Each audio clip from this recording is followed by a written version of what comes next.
Three people begin to dance. A woman in a green dress bends over slightly. She lifts her heels, stirring the sandy ground beneath her feet. Suspended between her hands, she holds a white and blue striped cloth pinched by her index fingers and thumbs. She raises and lowers her hands, shaking the cloth in front of her. She wears an apron, a scarf around her shoulders, and a scarf around her head tied at the back. Next to her, another woman dances, a cloth outstretched between her hands. They dance on their toes. They look like they are floating. The women face a man.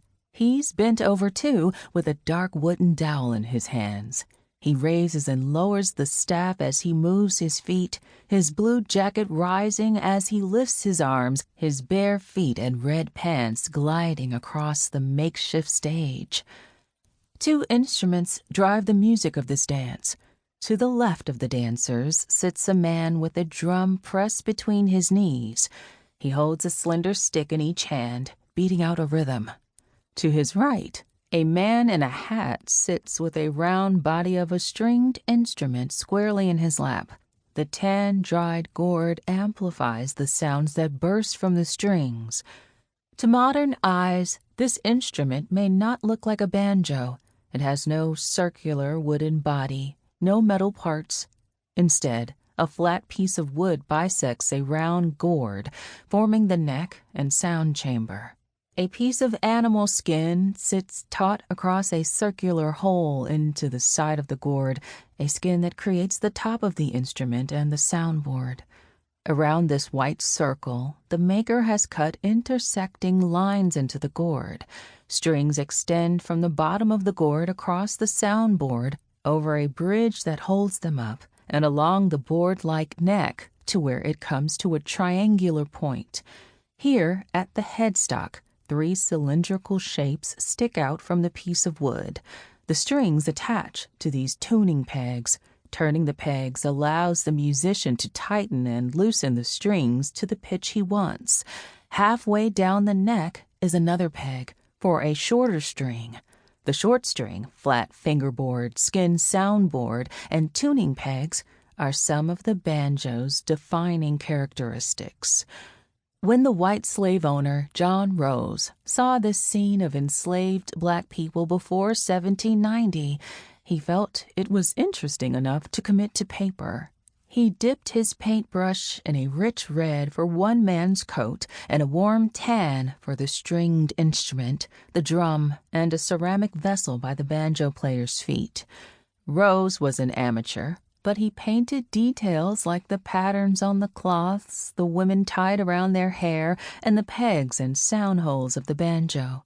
There is care in this work, in his brush strokes and with the people's movements. Looking at it, you feel almost instinctively that something significant is happening.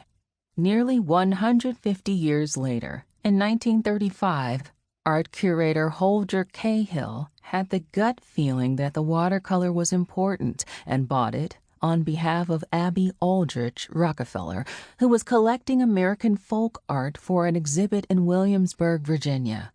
The watercolor was unlike anything Cahill had seen, and its depiction of the uncaricatured blacks in the early United States still makes it unique. In the years since it was first displayed, the image has gained the title The Old Plantation and has been reprinted in books, on museum walls, and on CD and record covers. This rare piece of art is one of the most significant images of early African American music and dance in North America, and one of the earliest images of the banjo. It was not until the early 2000s that the decorative arts librarian Susan P. Shames discovered that Rose was the artist.